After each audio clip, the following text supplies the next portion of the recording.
Langit malam begitu gelap, seperti tak mengizinkan cahaya bulan menembus. Suara jangkrik menghilang seolah semua makhluk hidup tahu. Malam ini bukan malam biasa.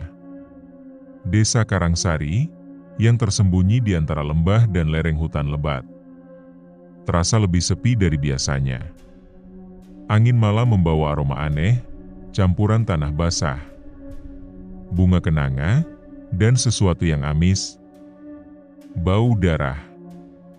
Di tengah sawah yang terletak jauh dari pemukiman warga, seorang pria tua dengan jubah lusuh berjalan perlahan.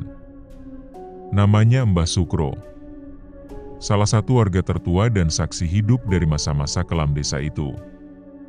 Tangannya gemetar saat membuka bungkusan kain putih yang ia bawa, berisi bunga 7 rupa, kemenyan, segenggam nasi kuning, dan jimat yang terbuat dari tulang jari manusia. Ia berlutut di hadapan sebuah batu besar yang tertancap miring di tengah sawah. Batu itu disebut warga sebagai batu janji, tempat perjanjian pertama dengan makhluk yang mereka sebut sebagai penjaga kekayaan.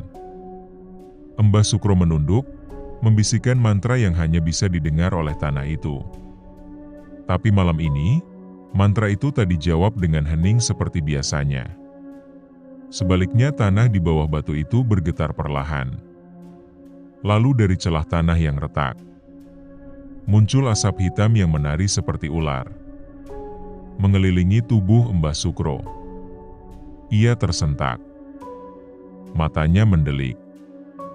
Mulutnya terbuka ingin menjerit, tapi suaranya tertahan. Tubuhnya membeku, menggenggam erat segenggam tanah berlendir darah. Suara gamelan pelan terdengar dari kejauhan, bukan dari permukaan tanah, tapi dari dalamnya. Dan di akhir malam itu, seluruh desa tahu, tumbal telah diambil, tapi itu belum cukup. Waktunya telah tiba.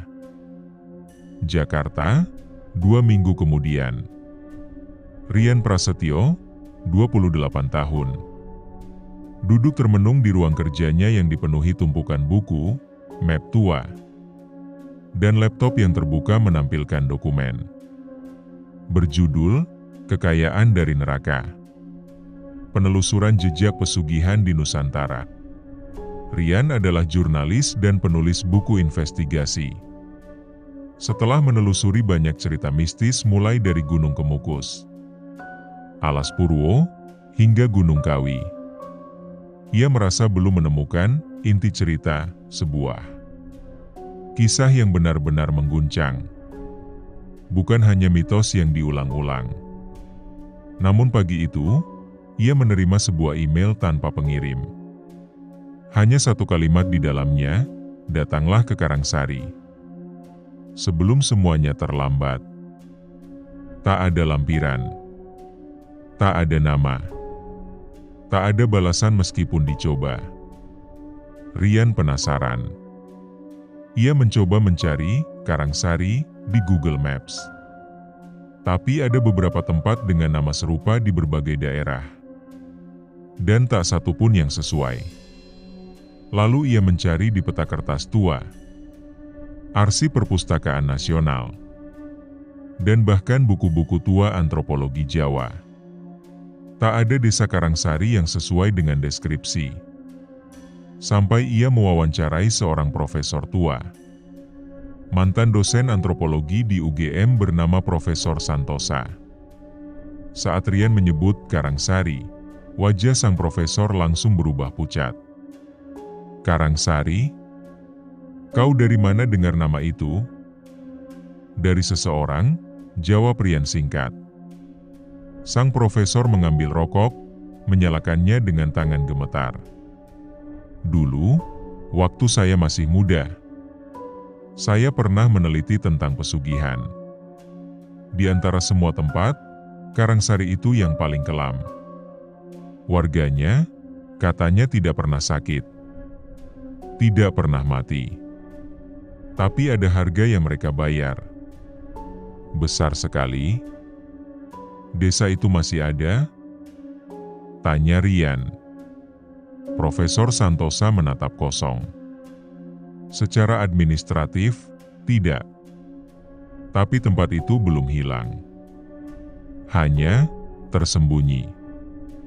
Dan kalau kau bisa masuk ke sana, pastikan kau tahu jalan keluarnya. Rian tak bisa melupakan kalimat itu. Dalam beberapa hari, ia mulai mempersiapkan perjalanan ke daerah pegunungan yang disebut-sebut dulu sebagai lokasi Karangsari.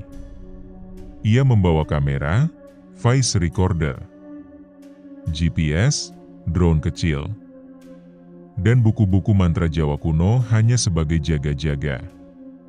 Dan sebuah catatan kecil dari Profesor Santosa. Kalau kau mendengar suara gamelan, jangan sekali-kali mengikuti. Tapi apakah ia akan mendengarkan nasihat itu?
Pagi itu, kabut masih menggantung di kaki gunung ketika Rian tiba di sebuah desa kecil bernama Sendang Rejo yang terletak di perbatasan hutan pegunungan.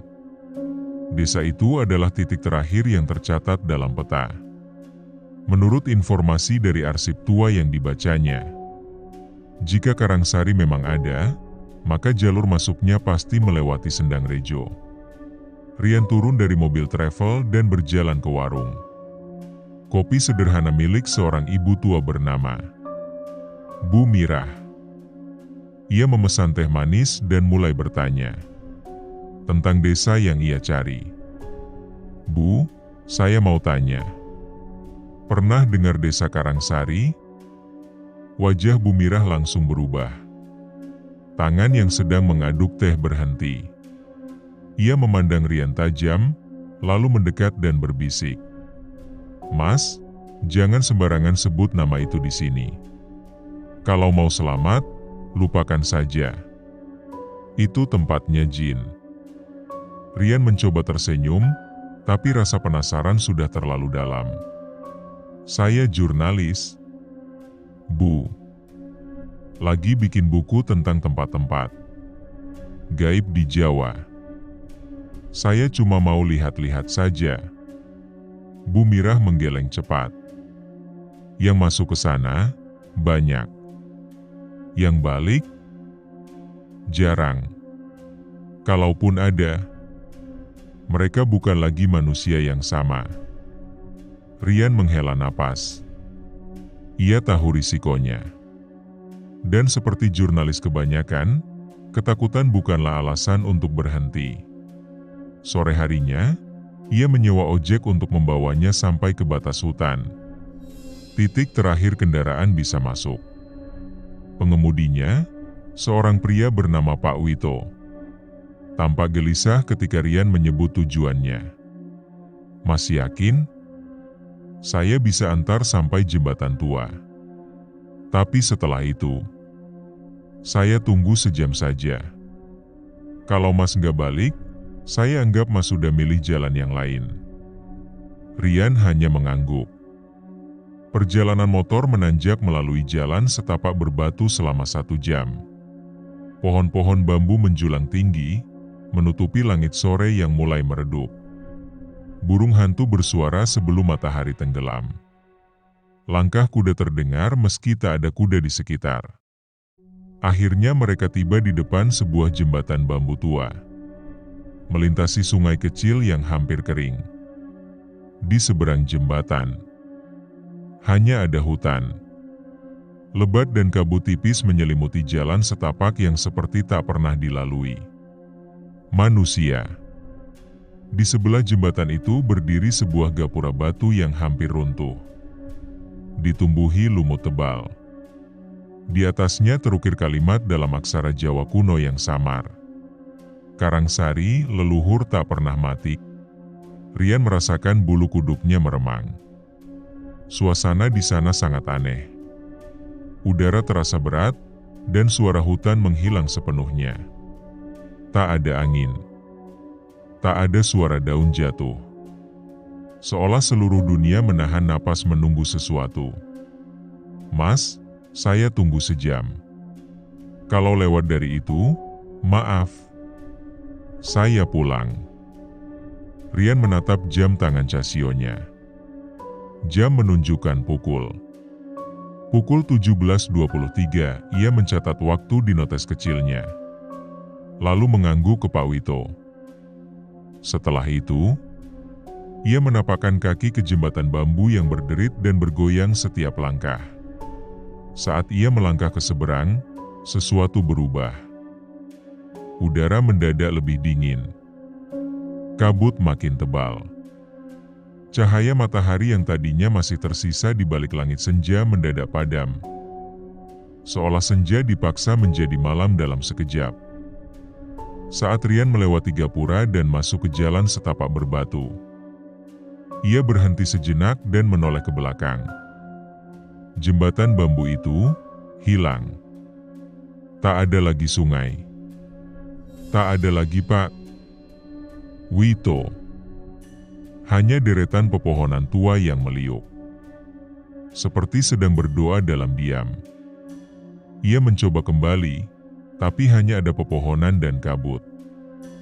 Tak ada suara, tak ada sinyal GPS, tak ada arah. Jam tangannya berhenti berdetik. Rian panik sesaat. Tapi ia memaksa dirinya tetap tenang. Mungkin ini hanya kabut. Aku hanya masuk terlalu dalam. Ia melanjutkan perjalanan menyusuri jalan setapak yang terasa seperti tak berujung. Tiba-tiba, dari kejauhan, terdengar suara gamelan. Lirih, teratur, dan perlahan semakin dekat.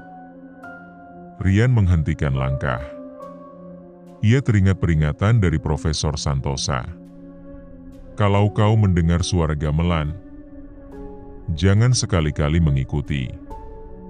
Tapi suara itu seperti menuntunnya. Membisikkan janji bahwa di ujung suara itu ada jawabannya. Dengan kamera tergantung di leher, Rian mengikuti suara gamelan. Semakin ia berjalan, udara menjadi semakin kental. Aroma dupa dan kenanga menguar dari tanah basah. Lalu, jalanan berbatu berubah menjadi tanah merah. Dan di depannya, sebuah desa muncul perlahan dari balik kabut. Karangsari. Lengkap dengan rumah-rumah panggung tua. Lampu minyak yang menyala samar. Dan orang-orang yang berdiri di pinggir jalan, menatapnya. Tapi yang paling aneh, semua orang diam. Tak ada yang bicara. Tak ada yang bergerak. Hanya menatap. Seolah mereka telah menunggu kedatangannya. Rian berdiri terpaku di depan gerbang alam yang tak terduga. Di depannya, desa Karangsari menyambut dalam sunyi. Kabut menggelayut rendah, menyelimuti atap-atap rumah panggung dari kayu jati yang sudah kusam dimakan waktu. Jalan-jalan tanah berwarna kemerahan, becek oleh embun pekat.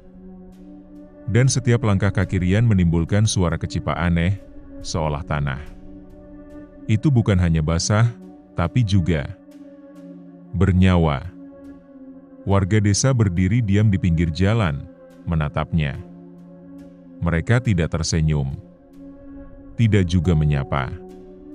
Tatapan mereka kosong, lekat.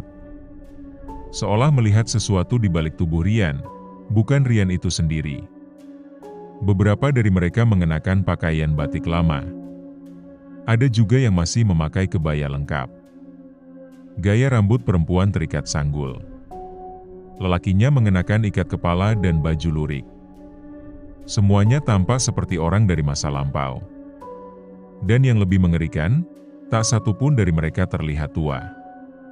Tak ada keriput, tak ada rambut putih. Mereka semua terlihat berada dalam usia yang sama, sekitar 40 tahun. Wajah-wajahnya bersih, terlalu bersih. Mata mereka tak berkedip, dan bibirnya nyaris tak bergerak saat berbicara. Dari kerumunan itu, seorang pria paruh-baya keluar dan mendekatinya. Ia mengenakan surjan coklat gelap dan membawa tongkat kayu. Tatapannya tenang, tapi ada kilatan tajam di matanya. "Selamat datang, Mas Rian." Jantung Rian berdegup keras. Ia belum pernah memperkenalkan diri. "Bagaimana? Bapak tahu nama saya?" Pria itu tersenyum. "Kami tahu. Karena Mas memang ditakdirkan datang ke sini." Ia memperkenalkan diri sebagai Pak Mantri, Kepala Desa Karangsari. Suaranya tenang, santun. Namun terasa seperti ditutup lapisan kaca tipis, dingin, dan jauh dari kehangatan manusia biasa. "Kami sudah siapkan tempat untuk Mas beristirahat. Silakan ikut saya." Rian terlalu bingung untuk menolak. Ia mengikuti Pak Mantri melewati jalanan desa. Ia memperhatikan rumah-rumah di kiri kanan. Semuanya tampak bersih dan terawat. Tapi tak ada aktivitas, tak ada suara anak-anak bermain. Tak ada orang memasak. Tak ada suara ayam, kambing, atau suara-suara kehidupan lainnya. Desa ini seperti museum hidup. Setelah berjalan sekitar 5 menit, mereka sampai di sebuah rumah tua, yang tampak lebih gelap dan lebih tua dibanding yang lain. Dindingnya dari papan hitam, dan daun pintunya terukir simbol-simbol aneh. "Inilah rumah Mbah Jito, dukun terakhir Karangsari," ujar Pak Mantri. "Dulu beliau tinggal di sini sebelum menghilang. Sekarang, rumah ini kosong. Tapi kalau Mas ingin tahu sejarah desa kami, semua jawabannya ada di sini." Rian melangkah masuk. Udara di dalam rumah lebih dingin, dan aroma dupa basi langsung menyambutnya. Lantai kayunya berderit saat dipijak. Ia menyalakan senter dari ponsel, satu-satunya alat yang masih bisa menyala. Ruang tamu dipenuhi debu dan sarang laba-laba. Tapi yang paling menarik adalah sebuah rak buku tua di sudut ruangan. Di antara buku-buku usang, Rian menemukan sebuah jurnal kulit yang tampaknya sangat tua. Halaman pertamanya bertuliskan tangan. Catatan Mbah Jito, penjaga gerbang terakhir. Ia mulai membaca lembar demi lembar. Tulisan tangan itu tidak rapi, namun jelas. "Karangsari bukan desa biasa. Kami terikat janji dengan makhluk dari dalam tanah. Bukan jin, bukan dedemit, tapi entitas tua yang jauh lebih tua dari agama, dari manusia. Mereka menyebutnya Nyai Sireum. Dulu desa kami miskin. Hama menyerang, panen gagal. Orang-orang mulai pergi. Hingga suatu malam, seorang dukun tua dari lereng gunung datang membawa janji. Ia berkata, jika kalian bersedia memberi nyawa, kalian akan mendapatkan kekayaan, umur panjang, dan kemakmuran. Awalnya hanya seekor ayam hitam, lalu kambing, lalu bayi yang tidak dikehendaki. Dan sejak itu, darah menjadi bagian dari tanah Karangsari. Rian menutup buku itu dengan tangan gemetar. Ia berjalan ke kamar belakang. Ada lukisan besar tergantung di dinding. Lukisan yang mulai memudar tapi masih jelas memperlihatkan wajah seorang wanita. Berambut panjang dengan mata. Ular dan tubuhnya berbalut sisik merah. Di bawah lukisan itu tertulis, Nyai Sireum, penjaga tanah kekayaan. Malam semakin larut. Lampu minyak menyala sendiri. Angin berembus masuk dari celah dinding. Dan dari bawah lantai kayu, terdengar suara. Tap, tap, tap. Seperti suara kuku. Atau cakar. Merayap di bawah papan lantai. Rian merunduk, menempelkan telinga ke lantai. Ia mendengar bisikan. Selamat datang, pewaris darah baru. Pagi hari di Karangsari bukanlah pagi seperti di tempat lain. Tidak ada ayam berkokok. Tidak ada sinar matahari yang hangat. Langit tetap abu-abu, seperti sore yang ditahan-tahan. Udara dingin menusuk seperti kabut pegunungan. Walau matahari seharusnya sudah tinggi. Rian terbangun dari tidurnya di rumah Mbah Jito. Ia nyaris tidak bisa tidur malam itu. Setiap kali menutup mata, ia mendengar suara langkah kaki kecil. Seperti kuku-kuku tajam yang menyusuri lantai dari bawah rumah. Kadang terdengar suara perempuan menangis. Kadang, tawa kecil yang menyerupai anak kecil. Tapi nadanya patah-patah seperti kaset rusak. Ia berjalan keluar. Desa Karangsari tampak hidup pagi ini, meski terasa seperti sandiwara. Para warga beraktivitas, tapi terlalu rapi. Seperti pementasan yang teratur. Beberapa pria menyapu halaman meski tak ada daun yang jatuh. Wanita-wanita tua menjemur pakaian yang tak basah. Rian menyapa salah seorang ibu yang tengah menumbuk sesuatu di lesung besar. Bu, pagi. Apa yang sedang ibu buat? Perempuan itu diam. Ia terus menumbuk tanpa melihat ke arah Rian.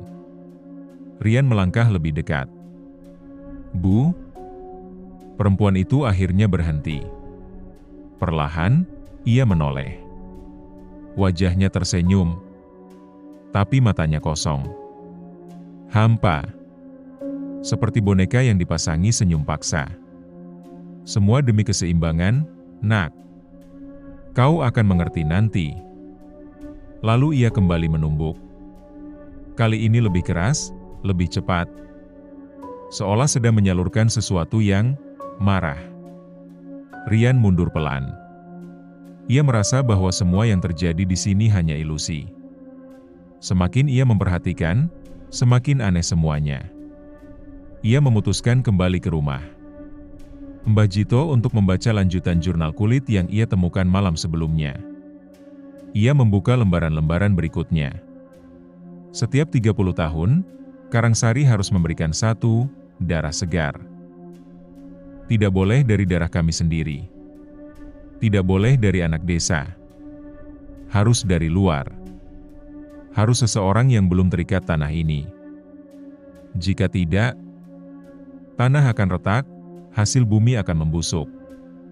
Dan Nyai Sireum akan datang sendiri menagih janji. Rian menelan ludah. Ia berhenti membaca. Ingatannya kembali ke email yang ia terima di Jakarta.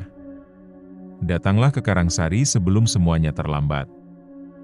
Apakah itu undangan atau jebakan?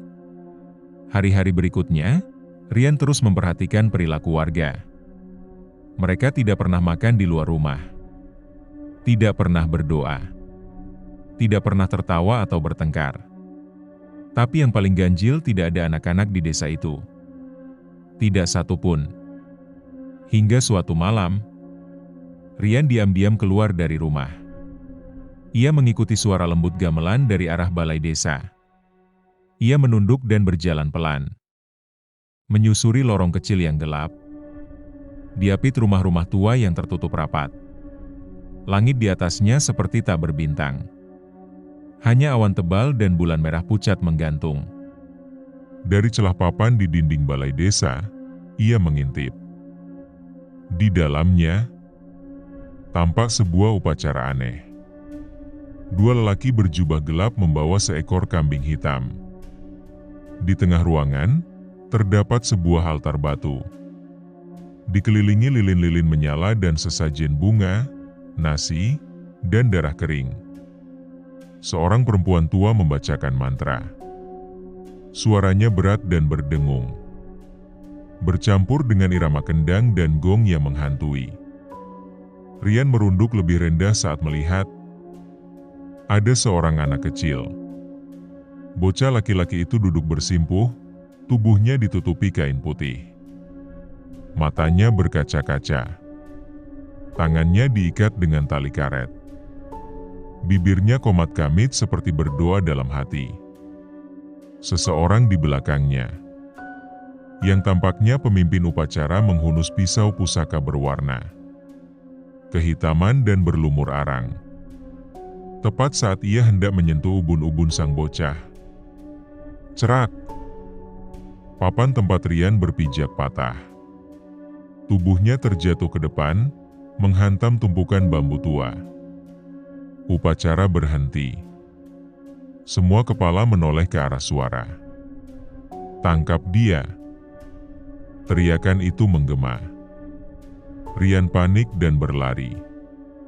Ia melompat melewati pagar bambu dan menyusuri jalan-jalan desa, yang kini tampak lebih gelap dan lebih panjang. Di belakangnya terdengar langkah kaki cepat, suara gong dan mantra. Sampai akhirnya ia kembali ke rumah Mbah Jito dan mengunci diri dari dalam. Napasnya memburu. Ia tahu satu hal dengan pasti. Ia bukan tamu. Ia bukan pengamat. Ia adalah bagian dari upacara itu. Ia adalah tumbal. Malam itu, ia tidak tidur. Ia menyiapkan diri. Ia membaca semua halaman jurnal Mbah Jito sampai habis. Dan di halaman terakhir, tertulis, "Jika kau membaca ini dan masih hidup, maka kau punya satu kesempatan." Di altar terakhir, bacalah mantra pemutus janji. Tapi hati-hati. Jika gagal, tubuhmu akan menjadi wadah baru bagi Nyai. Pagi berikutnya, langit di atas Karangsari berubah. Warna abu-abu berganti menjadi merah suram, seperti darah encer yang membasahi langit.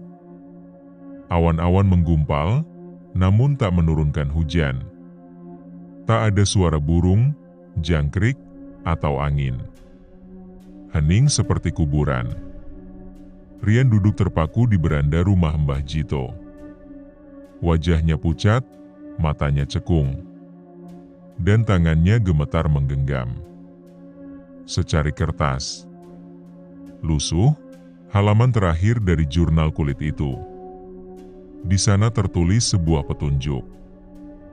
Jika ingin memutus perjanjian, kau harus ke sumur Pati, tempat dukun pertama Karangsari. Ditenggelamkan hidup-hidup bersama pusaka kutukan. Rian menelusuri desa hingga menemukan seorang kakek renta yang tengah duduk di bawah pohon jati mati. Rambutnya putih, kulit keriput seperti kulit ular tua. Matanya nyaris buta, tapi masih tajam menatap Rian. "Sumur Pati?" gumam si kakek saat ditanya. "Kau gila, nak? Tak ada yang pernah kembali dari sana. Bahkan, bayanganmu pun bisa hilang jika kau berdiri terlalu dekat." Rian memohon, bersimpuh di depan si kakek. "Aku harus tahu. Kalau tidak, aku akan menjadi tumbal selanjutnya. Aku bukan orang sini, Pak," Mereka ingin menyerahkan aku untuk menepati janji setan mereka. Si kakek terdiam lama, sebelum akhirnya menunjuk arah barat, ke balik hutan kecil yang sudah lama ditinggalkan. Lewati pohon beringin kembar. Jika kau mendengar suara anak menangis, teruskan jalanmu. Tapi jika kau mendengar suara ibumu, jangan menoleh. Apapun yang terjadi, perjalanan menuju hutan itu seperti menyusuri dunia lain. Tanahnya lembek dan basah meski tak hujan. Udara semakin dingin, dan kabut mulai menutupi pandangan. Suara-suara aneh mulai terdengar dari antara pepohonan, bisikan samar, suara anak kecil tertawa, dan langkah-langkah kaki yang mengiringi Rian. Ia berjalan cepat. Semakin dalam, suasana semakin berat. Seolah udara berubah menjadi lumpur dan menarik tubuhnya ke bawah. Akhirnya, ia melihat dua pohon beringin kembar. Dahan-dahannya saling menjulur dan bertaut di tengah, membentuk lengkungan seperti gerbang alam lain. Begitu melewati pohon itu, tangis bayi terdengar. Pelan, terputus-putus, menggigilkan tulang. Rian tetap melangkah. Tapi tak lama kemudian, suara itu berubah. Rian. Nak. Pulang, nak. Ibu kedinginan. Suara itu menghentikan langkahnya. Itu suara ibunya. Rian, kamu di mana? Jangan tinggalkan ibu. Rian menggigit bibir. Ia tahu itu bukan suara ibunya. Ibunya sudah meninggal 5 tahun lalu. Ia tetap berjalan, menahan air mata yang mengalir tanpa sadar. Lalu ia sampai di sebuah bukit kecil. Di puncaknya, terlihat sumur pati. Sumur itu tua, terbuat dari batu kali berlumut. Di sekelilingnya tumbuh rumput kering dan bunga liar berwarna keunguan. Tali tambang putus tergantung di bibir sumur. Dan, entah kenapa, aroma anyir menyengat dari dalamnya. Ia melihat nisan kecil di sebelah sumur, dengan ukiran yang nyaris tak terbaca. Tapi satu kata masih tampak jelas. Dukun. Rian membuka lembaran mantra dari jurnal, lalu mulai membaca pelan-pelan. Mantra pemutus ikatan jiwa. Untuk membatalkan janji darah, kau harus memanggil nama roh yang pertama kali menyerahkan tanah ini. Ia menyiapkan air kembang dan korek untuk menyalakan dupa. Tapi saat dupa pertama menyala, angin mendadak berhenti. Tak ada gerakan udara. Kabut mulai berputar mengelilingi sumur. Tanah bergetar perlahan. Dari dalam sumur, terdengar suara seperti seseorang mengaduk air kental. Tahu kau datang, anak dari luar. Suara itu berat dan basah, seperti datang dari paru-paru yang penuh lumpur. Tiba-tiba, sebuah tangan kurus dan berlumut keluar dari dalam sumur.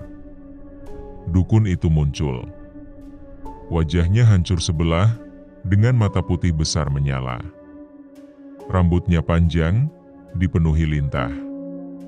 Tubuhnya hanya tulang dibungkus kulit yang terkelupas. Ia merangkak keluar dari sumur dengan suara desis dan tangisan. Rian mundur, gemetar.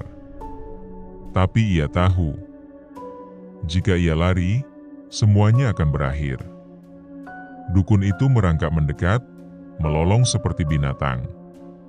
Tapi Rian mengangkat tangan, membacakan mantra dari jurnal. Dengan ini aku putuskan ikatan darah dan tanah. Aku kembalikan semua kepada asalnya. Aku hancurkan wadah dan sumpah.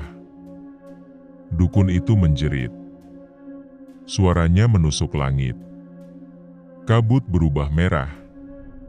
dan dari tubuhnya keluar uap hitam seperti arwah terperangkap. Kau menolak janji kami, maka kau akan menjadi penjaga baru. Angin meledak. Tanah berguncang. Rian berteriak sambil terus membaca mantra sampai pusaka kecil keluar dari dalam sumur. Sebuah batu hitam berbentuk kepala ular. Ia menggenggam batu itu. Tiba-tiba semuanya hening. Dukun itu menghilang. Kabut lenyap. Langit menjadi cerah. Untuk pertama kalinya, Rian mendengar suara burung dari kejauhan. Tapi tangannya masih menggenggam batu itu, yang perlahan terasa hangat. Terlalu hangat. Membakar. Dan di telapak tangannya, mulai muncul tanda. Hari itu, desa Karangsari diselimuti keheningan yang aneh. Langit bersih, awan putih menggantung tanpa arah. Tapi tak satu pun warga terlihat keluar rumah. Pintu-pintu tertutup rapat. Tirai-tirai diturunkan. Dan di tengah desa, hanya satu sosok yang berdiri menatap kosong ke arah hutan Rian. Tangannya masih memegang batu kepala ular yang dia ambil dari sumur pati. Tapi kini batu itu tak lagi hangat. Ia dingin, seperti es. Di telapak tangannya, bekas terbakar membentuk lambang aneh seperti spiral dan gigi taring. Setiap malam sejak kejadian di sumur itu, Rian bermimpi. Mimpi yang sama berulang kali. Ia berada di tengah sawah terbakar.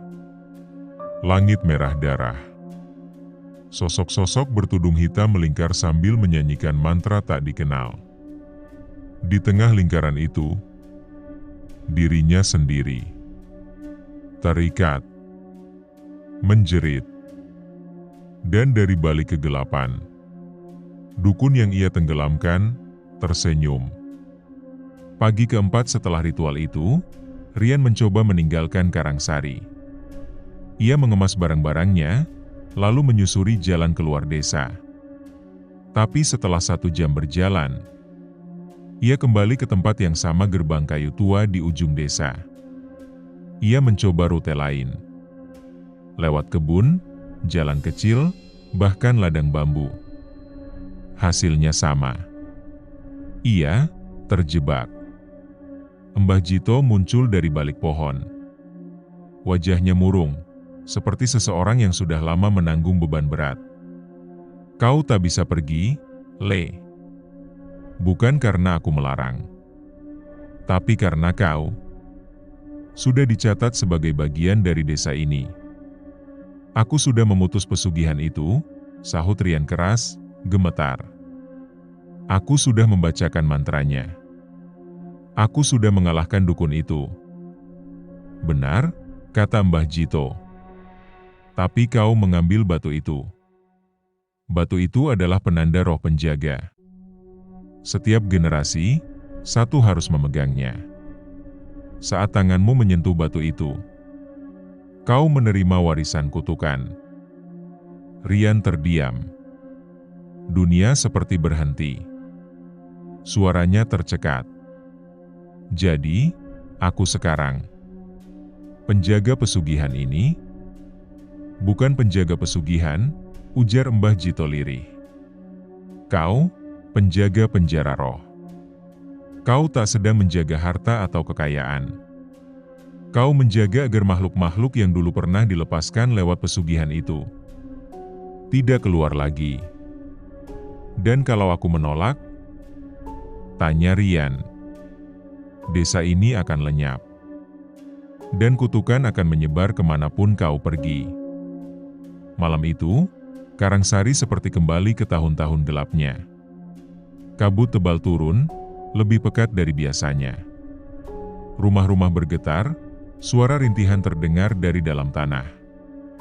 Dan dari arah sumur, muncul bayangan-bayangan hitam. Sosok tanpa wajah, berjalan pincang. Dengan kepala tergantung seperti digantung tali tak terlihat. Rian tahu, Mereka adalah arwah para tumbal pesugihan. Ia berdiri di depan sumur dengan batu ular di tangannya. Ia membaca mantra lama, bukan dari buku, tapi dari suara-suara dalam kepalanya. Atur diri, jaga batas, bentengi jiwa. Roh-roh itu mendekat, mengelilinginya. Suara tangisan, tawa, dan bisikan memekakan telinga. Salah satu roh, seorang perempuan tua bermata hitam dan mulut robek mendekat. Aku, cucu pertama dari darah pertama. Kau, pengganti anakku. Tangan roh itu menyentuh dada Rian. Tapi ia tak terluka. Sebaliknya, roh itu tenang. Ia memudar perlahan, seperti asap di bawah angin. Lalu satu persatu roh lain mengikuti. Mereka masuk kembali ke dalam sumur, hingga hanya kabut dan keheningan yang tersisa. Dari balik kabut, Mbah Jito muncul. Mereka akan kembali tiap malam suro. Dan kau harus di sini untuk menenangkan mereka. Sampai kapan? Tanya Rian lirih. Sampai waktumu habis. Atau sampai ada yang baru menggantikanmu. Hari-hari berlalu. Warga desa mulai kembali beraktivitas. Mereka tak pernah menyinggung apa yang terjadi. Tapi setiap malam Jumat, mereka meletakkan sesajen di depan rumah Rian yang kini tinggal di rumah Mbah Jito. Sendirian. Ia tidak kaya. Tidak punya emas. Tapi ia juga tidak kekurangan apapun. Ia hanya punya satu tugas, menjaga. Bertahun-tahun setelah itu, Karangsari menjadi desa yang hilang. Namanya tak lagi muncul di peta. GPS tak bisa mencarinya. Orang-orang yang pernah datang ke sana, lupa pernah ke sana. Tapi sesekali, ada pendatang seperti Rian, orang yang tersesat. Lalu tak bisa keluar lagi. Mereka bilang, desa itu memanggil siapapun yang haus akan kekayaan, atau yang dihantui masa lalu. Dan di tengah desa itu, berdiri seorang pria. Tua, diam, dengan tatapan kosong. Di tangannya, batu hitam berbentuk kepala ular. Namanya tak lagi disebut. Tapi malam suro masih datang. Dan roh-roh lama masih menunggu penjaga mereka membaca mantra. Dan jika kau mendengar suara ibumu di tengah kabut, jangan menoleh.